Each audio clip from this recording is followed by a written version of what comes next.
성경 말씀 함께 보겠습니다. 고린도전서 13장 9절에서 12절 말씀입니다. 하나님께서 주신 말씀 함께 읽겠습니다. 우리는 부분적으로 알고 부분적으로 예언합니다. 그러나 온전한 것이 올 때에는 부분적인 것은 사라집니다. 내가 어릴 때에는 말하는 것이 어린아이와 같고 깨닫는 것이 어린아이와 같고 생각하는 것이 어린아이와 같았습니다. 그러나 어른이 되어서는 어린아이의 일을 버렸습니다. 지금은 우리가 거울로 영상을 보듯이 희미하게 보지만은 그때에는 얼굴과 얼굴을 마주하여 볼 것입니다. 지금은 내가 부분밖에 알지 못하지만은 그때에는 하나님께서 나를 아신 것과 같이 내가 온전히 알게 될 것입니다.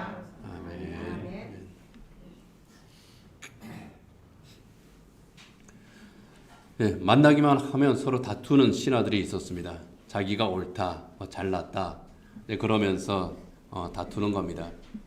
그것 때문에 골치가 아팠던 왕이 신하들을 불렀습니다. 그리고 신하들의 눈을 가린 다음에 내가 짐승 한 마리가 너희 앞에 있으니 한번 만져봐라 그랬습니다.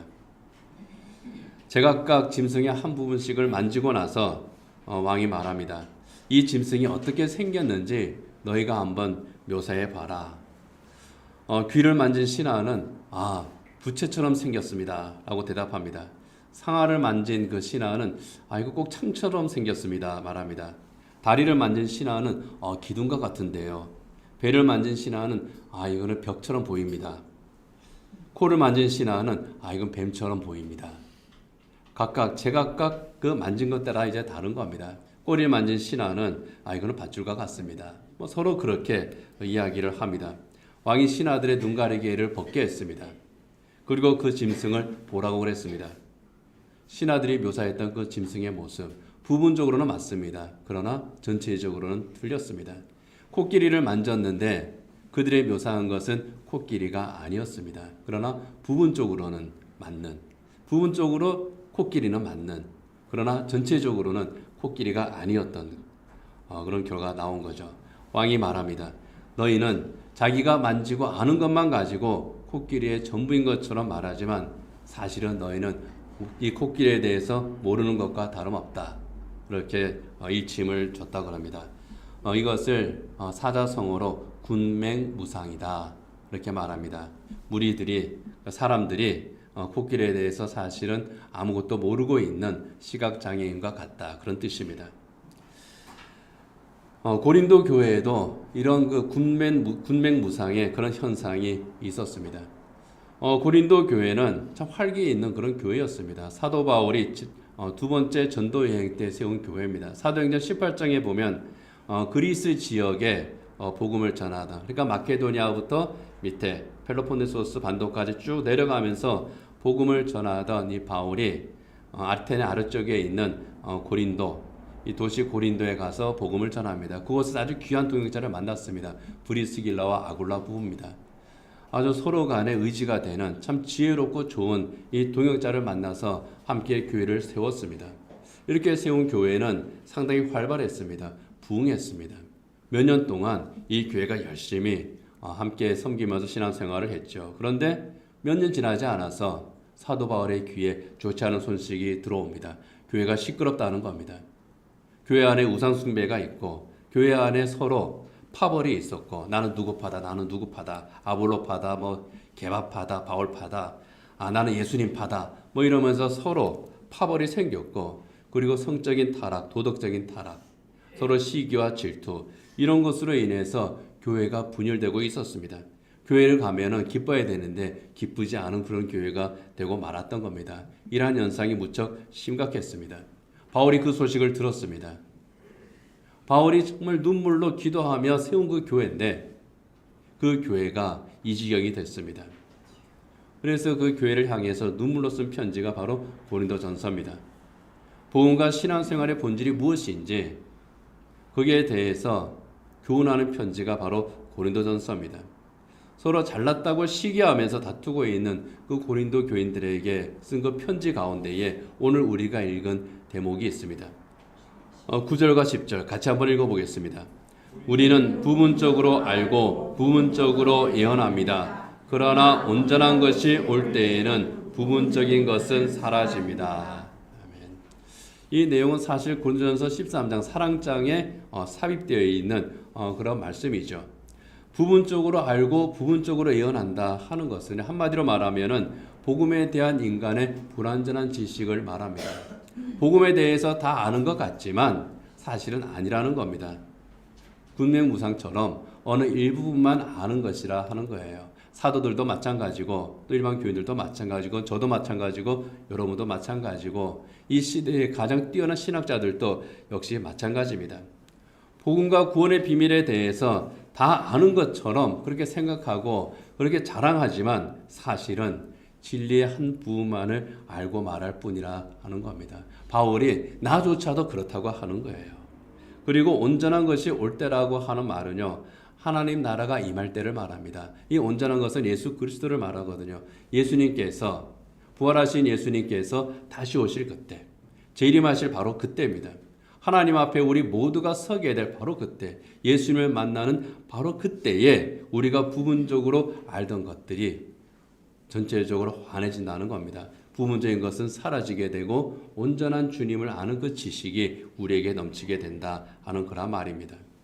예수님에 대해서, 복음에 대해서 그때 우리는 완전히 알게 됩니다. 그러니 그거 가지고 내가 아는 그 단편적인 그런 지식 가지고 정말 내가 하고 있는 그 믿음의 헌신 그런 것 가지고 자랑할 것도 없고 그런 것 가지고 다른 사람을 판단하고 정죄하고 다투고 그럴 필요가 전혀 없다는 겁니다. 그거 다 부분적인 것일 뿐이다.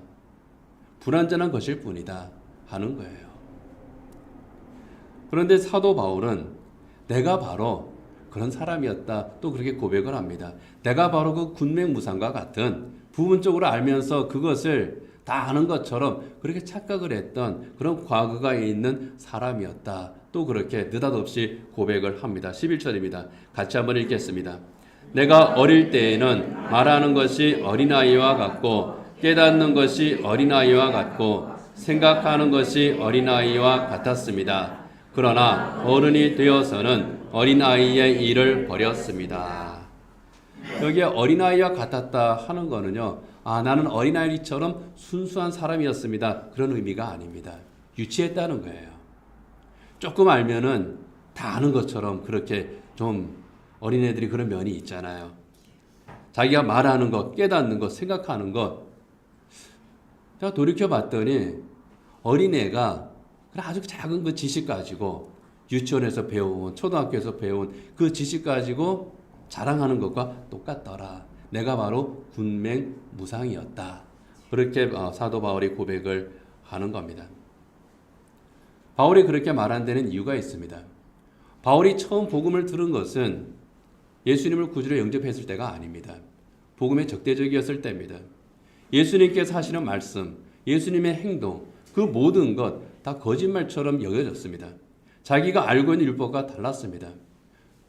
예수님을 믿기 전에 바울에게 있어서 예수 그리스도는 거짓말쟁이였습니다. 종교 사기꾼이었습니다. 사람들을 저렇게 때로 몰고 다니면서 사람들을 속이는 혹세무민하는 그러한 종교 사기꾼, 그 이상도 아니었습니다. 그래서 예수님께서 십자가에 못 박혀 죽으셨죠. 그런데 십자가에서 죽은 그 예수가 모든 사람의 죄를 대속하셨고 또 심지어 부활했다. 그렇게 주장하면서 사람들에게 전파하는 무리들이 있었습니다. 우리는 복음이지만 그의 입장에서 볼 때는 종교 사기입니다. 화가 났습니다. 그 그리스도인들을 박해합니다. 자기가 알고 있는 율법의 지식으로 볼 때에 가짜거든요. 자기가 아는 그 율법의 지식이, 자기가 이해한 그 율법의 지식이, 자기가 알고 있던 하나님의 지식, 자기가 알고 있던 메시아에 대한 지식, 그것을 토대로 보았더니 저건 가짜야. 내가 알고 있는 진리가 전부라고 생각했습니다. 그래서 박해했습니다. 그것이 바울의 어린 시절에 내가 어린아이였을 적이라고 하는 그 의미입니다.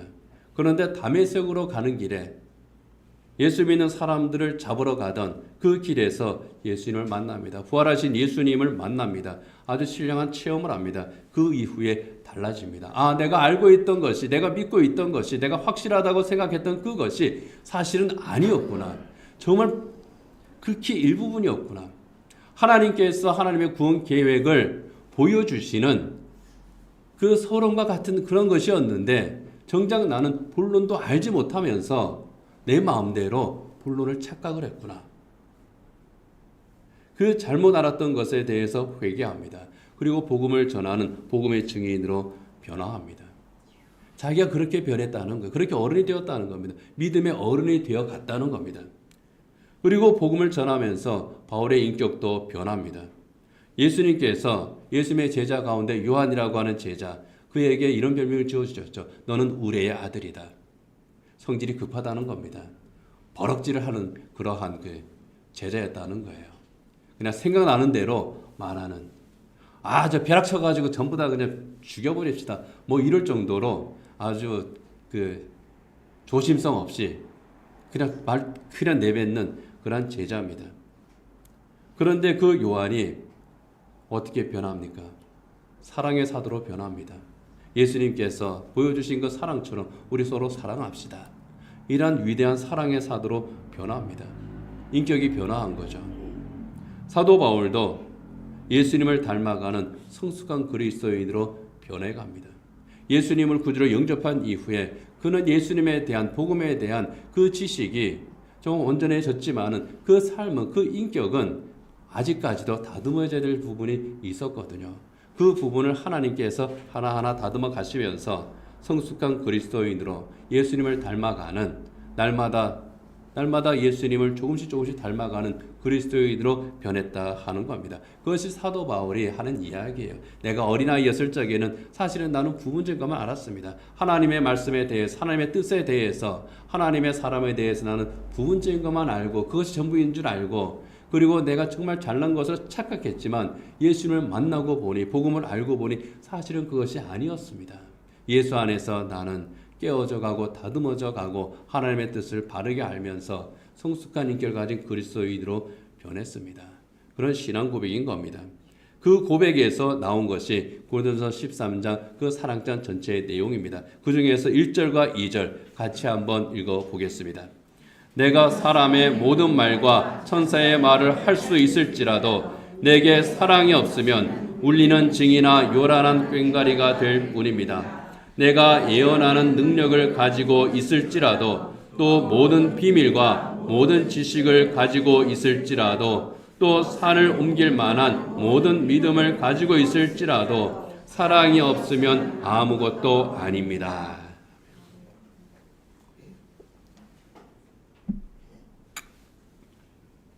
여기에서 말하는 나는요, 사도 바울 자신이기도 하면서 불특정의 나이기도 합니다. 그러니까 성경을 읽는 사람들이 자기를 놓고 읽게 하는 그러한 말이라고 하는 거죠. 나 사도 바울은 그게 아니라 이것을 읽는 여러분이나 나나 다 같다, 그런 뜻입니다. 사람의 모든 말, 천사의 말, 이러한 것들은 복음에 대한 그런 이해를 의미하죠. 성령께서 주신 하나님의 말씀들입니다. 하나님께서 깨닫게 하신 복음의 진리들입니다. 성경을 읽었더니 또 성경을 배웠더니 거기에 있는 정말 놀라운 진리가 있습니다. 그것을 읽고 듣고 깨닫고 감격하고, 다른 사람은 깨닫지 못하는 이 귀한 말씀을 내가 깨달았구나. 너무 좋습니다. 바로 그러한 것들입니다. 천사의 말은 특별한 기도의 은사를 의미하죠. 방언을 말합니다. 천사는 누구와 소통합니까? 하나님과 소통하잖아요. 하나님 앞에서 하나님과 대화를 나누는 존재가 천사잖아요. 하나님 앞에서 하나님과 특별한 언어로 소통하는 기도, 방언입니다. 그 방언을 하는 사람이라도 내가 성령께서 주신 하나님의 말씀을 다 깨닫고 그리고 방언을 할 수 있는 그런 사람이라고 할지라도, 그런 뜻입니다. 여기에 울리는 징이나 요란한 꽹과리, 이건 시끄러운 소음을 의미합니다. 이렇게 생각하면 쉽습니다. 이제 실제로 진과 꽹과리를 번역을 했으니까 우리나라 악기로 이제 생각이 되지만은 우리나라 악기를 우리가 연상을 시키지만 그렇지는 않죠. 시끄럽다는 면에서는 동일합니다. 구슬할 때 보면은 그냥 진과 꽹과리를 굉장히 크게 두드리잖아요. 쨍쨍쨍쨍쨍쨍 그렇게 꽹과리를 칩니다. 왜 꽹과리를 칩니까? 귀신을 부르거나 쫓아내기 위해서 그런 거죠. 그래서 악한 귀신을 쫓아내기 위해서 꽹과리를 막 두드립니다. 고대 그리스에서도 같았습니다. 그 신전에서 제사를 지낼 때 꽹과리처럼 아주 시끄러운 소리를 내는 악기를 두들깁니다. 그러면서 신을 깨우기도 하고 잠자고 있는 신을 깨우기도 하고 또 쫓아내들 신을 시끄럽게 만들어서 쫓아내기도 하고 서양이나 동양이나 그런 면에서는 다 똑같습니다. 시끄러운 소음과 같다는 거예요.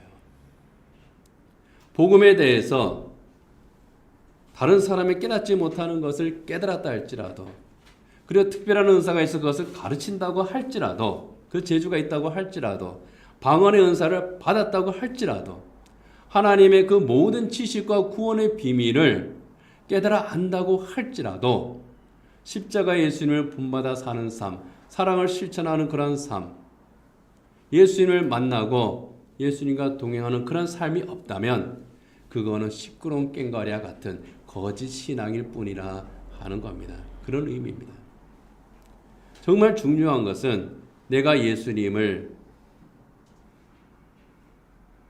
정말 잘 알고 내가 성경을 잘 알고 그리고 신앙이 무엇인지 그리스도인은 어떻게 살아가야 되는지 교회가 무엇인지 그런 것들에 대해서 누구보다도 정말 잘 알고 판단할 수 있고 그리고 내 기준이 명확한 기준이 있어서 그 기준에 미치지 못하는 사람들을 보면 왜 저 사람은 저렇게 믿음이 있으면 그렇게 살면 안 되지.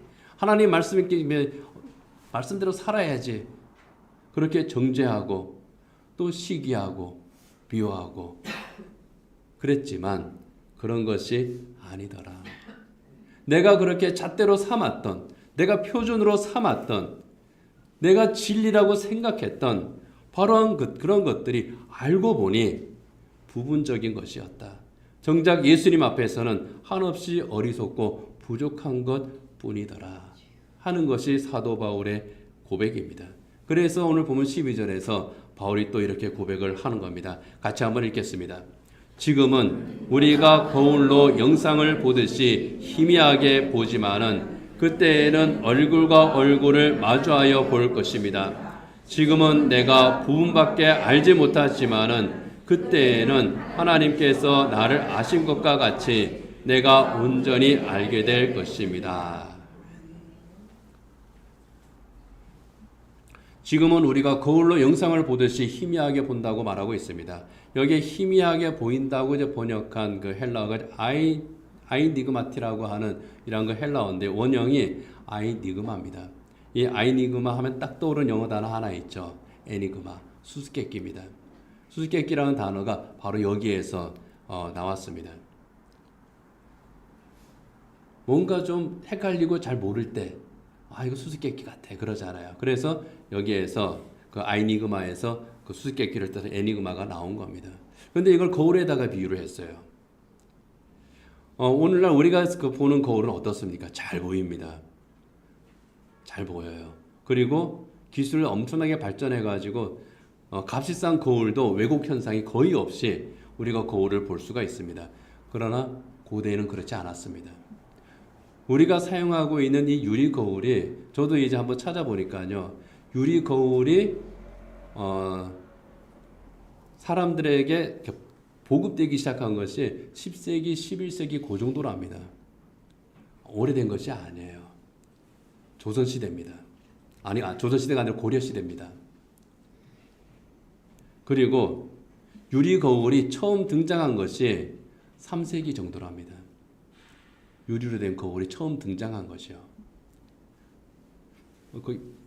그 로마 시대 저거 3세기경 로마 시대에 로마 사람들이 썼던 그 거울이랍니다. 저 가운데 있는 것이 유리예요. 저기 유리가 들어가는 겁니다. 그것조차도 우리가 쓰는 것처럼 그렇게 정확하고 또렷하지는 않습니다. 그 이전에 썼던 거울은 청동 거울입니다.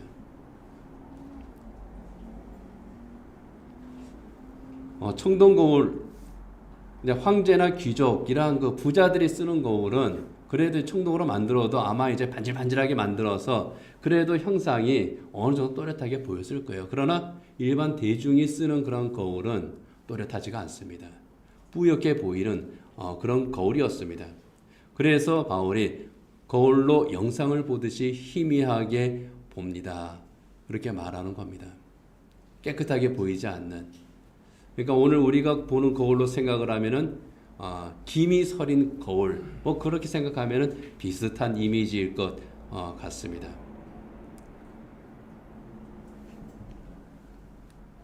형체는 보입니다. 그러나 세세하고 정확하게 보이지는 않는다는 거예요. 누구보다도 율법 지식이 뛰어나고 복음에 대해서 잘 알고 있었던 바울입니다. 그럼에도 불구하고 바울이 말합니다. 내가 아는 건 복음의 지극히 일부분일 뿐입니다. 바울이 그렇게 말하면 우리는 어떻습니까? 우리는 그 지극히 일부분의 일부분도 사실 모르는 것이 우리입니다. 그럼에도 불구하고 어때요? 그걸 자랑합니다. 뭔가 하나를 알면은 그거를 누군가에게서 말하고 싶고 다 아는 것처럼 그러다가 어느 순간에 교만해지고 그리고 그것을 가지고 정죄하는 것이 자기의 모습이었더라. 조금 아는 것 가지고 내가 왜 그랬는지 모르겠습니다. 하는 그러한 그 바울의 고백이기도 한 겁니다. 이 비슷한 사람들이 또 있습니다.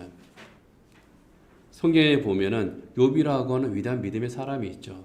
그리고 욥의 친구들이 있습니다. 욥 그러면은 우리는 역경 가운데서도 믿음을 지킨 참 훌륭한 사람. 욥과 같은 믿음을 우리도 가졌으면 좋겠다. 실제로 우리도 욥과 같은 그런 믿음을 욥이 당했던 고생은 주지 마시고 욥의 믿음은 우리에게 주십시오. 뭐 싶은 것이 바로 우리 마음입니다. 그런데 욥의 친구들도 사실은 대단한 사람들입니다. 그들의 믿음도 참 훌륭한 그런 사람들입니다. 욥기를 다시 한번 우리가 찬찬히 읽어보게 되면은 욥의 친구들이 그 한 말들도 우리가 새겨둬야 할 말들이 굉장히 많습니다. 가장 유명한 말이 내 시작은 미약하였으나 내 나중은 심히 창대하리라 하는 이 말이죠. 욥이 한 말 아닙니다. 하나님께서 하신 말씀도 아니에요.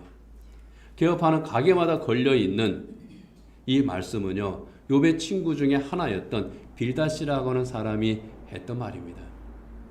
그 외에도 여러 가지가 있는데 몇 가지 한번 말씀을 드릴게요. 악한 자가 삼킨 것은 독과도 같은 것이다. 독사에 물려 죽듯이 그 독으로 죽는다. 아주 그 교훈이 되는 격언이죠. 전능하신 분에게로 겸손하게 돌아가면 너는 다시 회복될 것이다. 온갖 불의한 것을 내 집안에서 내버려라.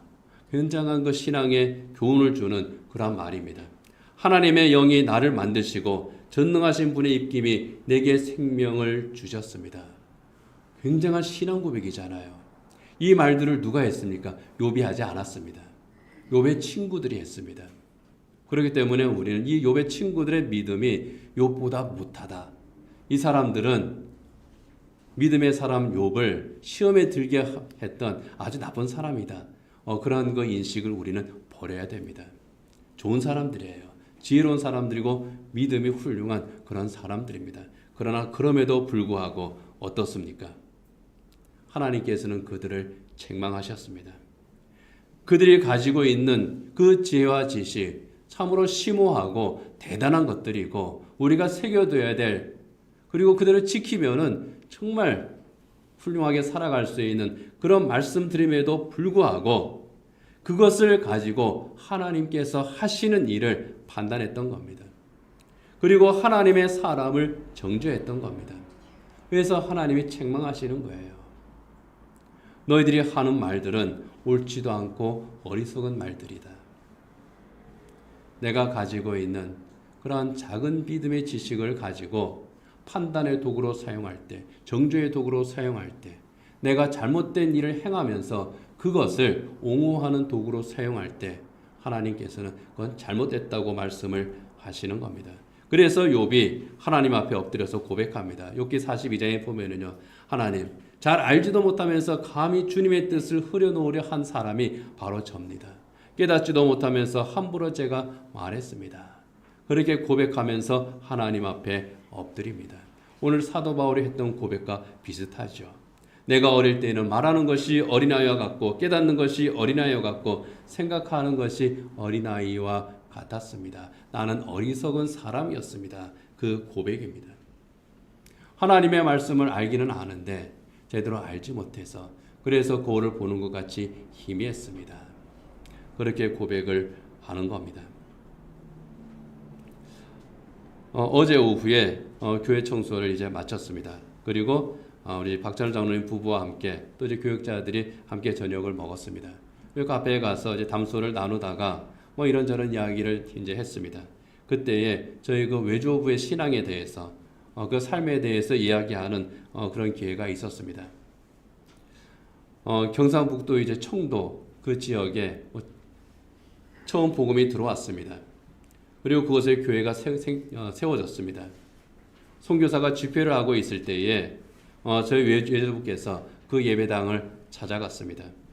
그리고 예배당에 들어가면서 성령 체험을 했습니다. 예수님을 구주로 영접했습니다. 그리고 예수님을 구주로 영접하고 예수님을 믿고 나서 내가 나에게 있는 가장 귀한 것을 하나님께 드려야 되겠다.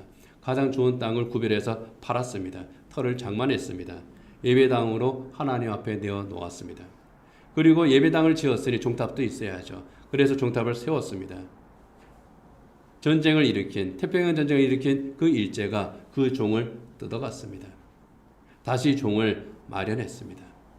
그리고 저희 어머니죠. 그 어린 딸에게 날마다 성경 이야기를 들려주시고 함께 믿음에 대한 이야기를 하고 또 기도하다가 어느 날인가 기운이 없어서 내가 좀 들어가서 쉬어야 되겠다. 그리고 들어가신 다음에 들어가서 자리에 누우신 다음에 하나님 나라로 정말 주무시면서 하나님 나라로 이제 가셨다.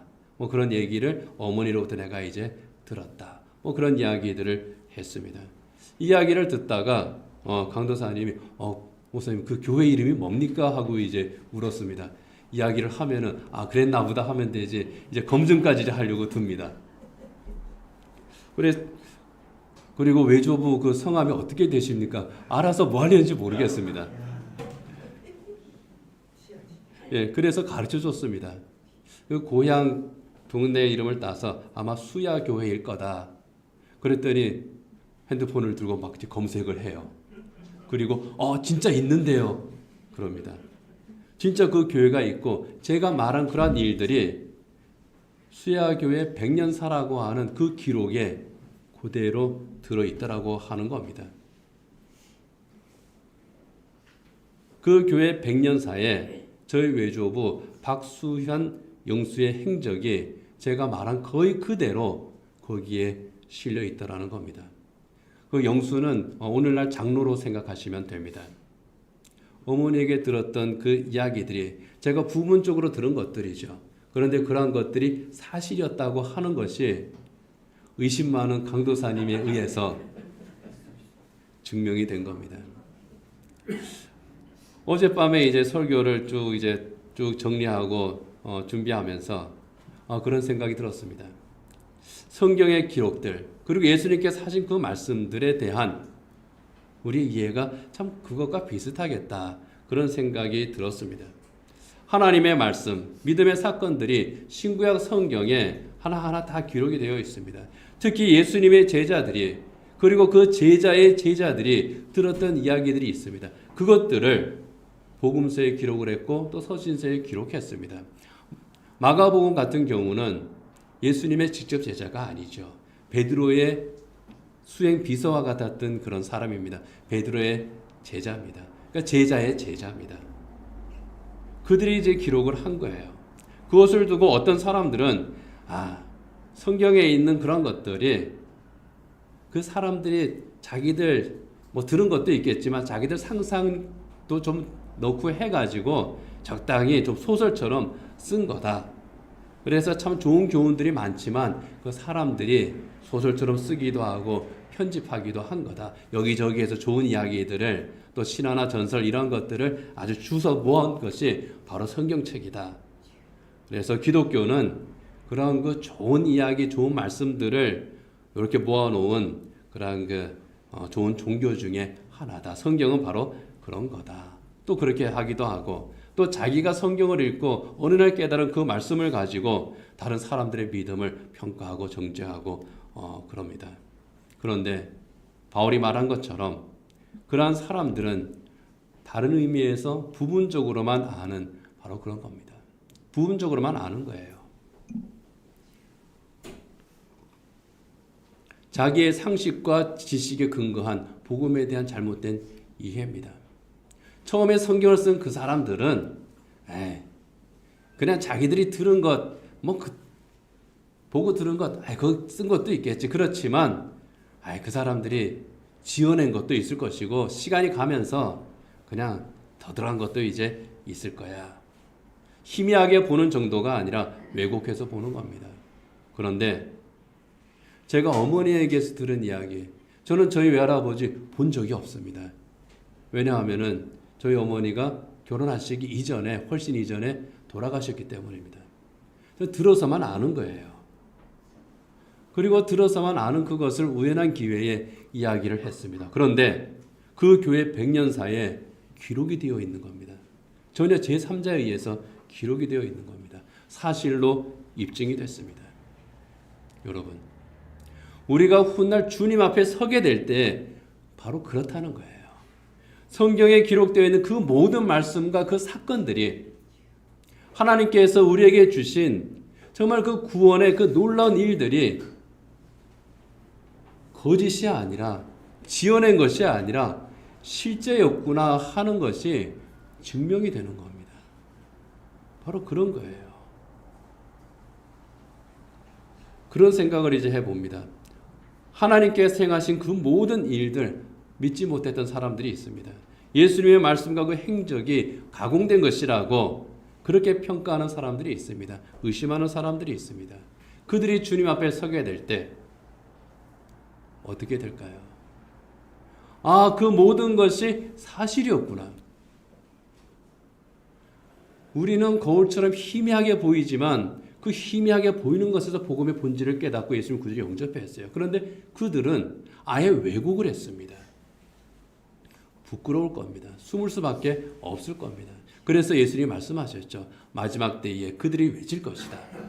바위야, 날아와서 나를 좀 숨겨다오. 정말 지금은 거울을 보듯이 희미하게 볼 수밖에 없는 그런 우리의 현실입니다. 그만큼 우리는 어리석고 약합니다. 12절 다시 한번 같이 읽어보도록 하겠습니다. 지금은 우리가 거울로 영상을 보듯이 희미하게 보지만은 그때에는 얼굴과 얼굴을 마주하여 볼 것입니다. 지금은 내가 부분밖에 알지 못하지만은 그때에는 하나님께서 나를 아신 것과 같이 내가 온전히 알게 될 것입니다. 나는 지금은 부분밖에 알지 못합니다. 그러나 내가 그때에는 내가 온전히 알게 될 것입니다. 정말 그래요. 성경을 읽으면 읽을수록 모르는 게 더 많습니다. 설교를 하면 할수록 더 힘들어요. 저희 어리석음만 보입니다. 하나님의 진리, 예수님께서 우리에게 주신 이 복음은요, 정말 저 넓은 바다 같은데, 저 높은 산과 같은데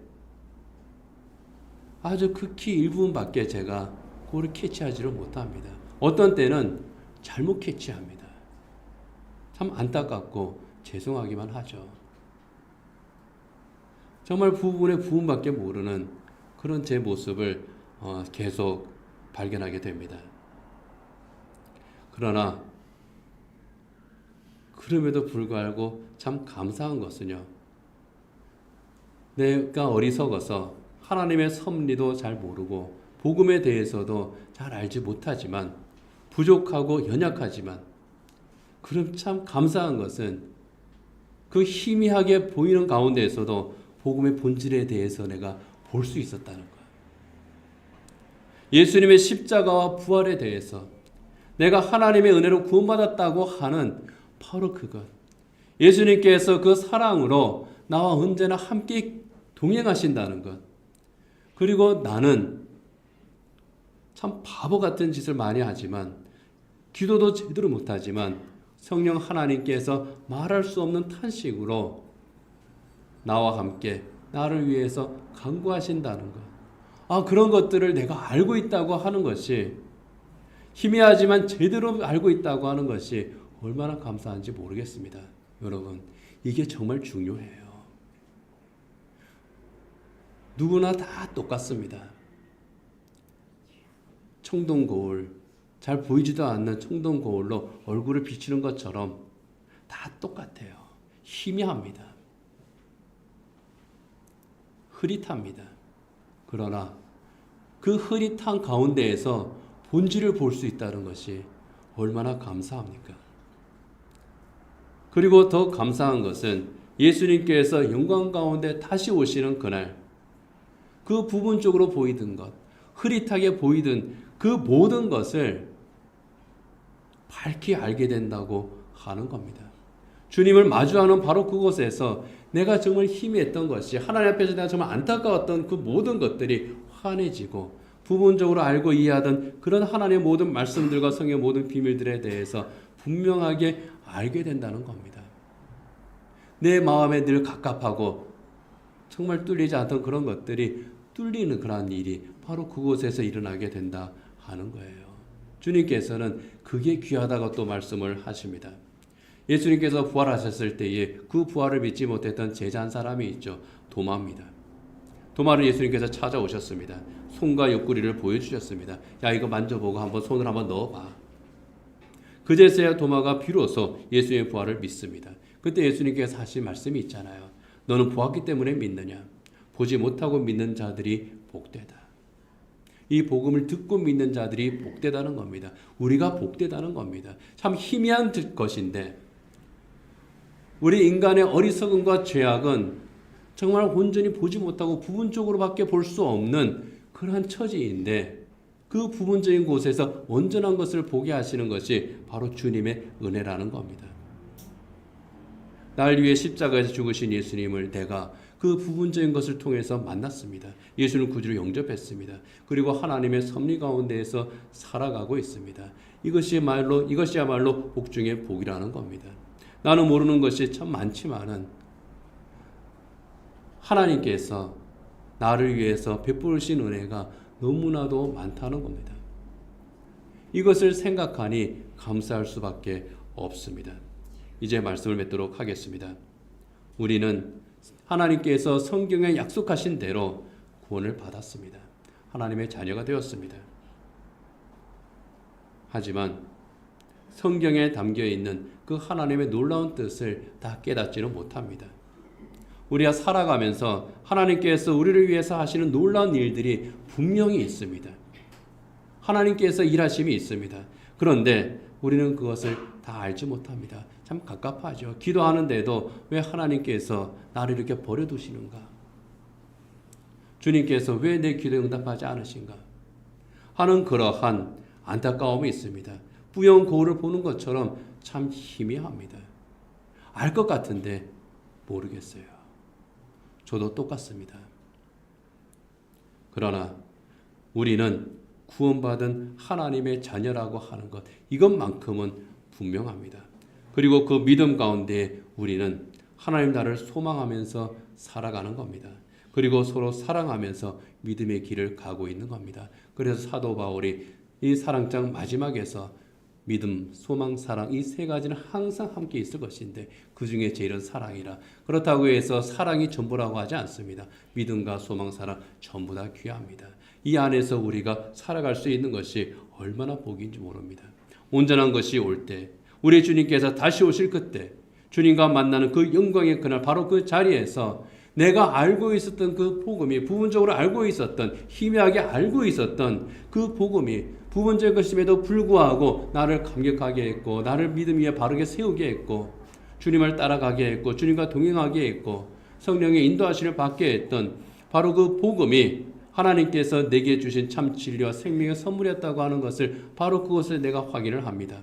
그리고 바로 그날을 우리가 사모하면서 바로 그 주님 앞에 우리가 서게 될 바로 그때에 오늘 함께 예배하는 우리 성도들이 모두 함께 그 주님 앞에서 함께 찬양하고 함께 감사를 드리는 바로 그 기쁨을 누리는 우리 모두가 되기를 원합니다. 기도하겠습니다. 하나님 아버지,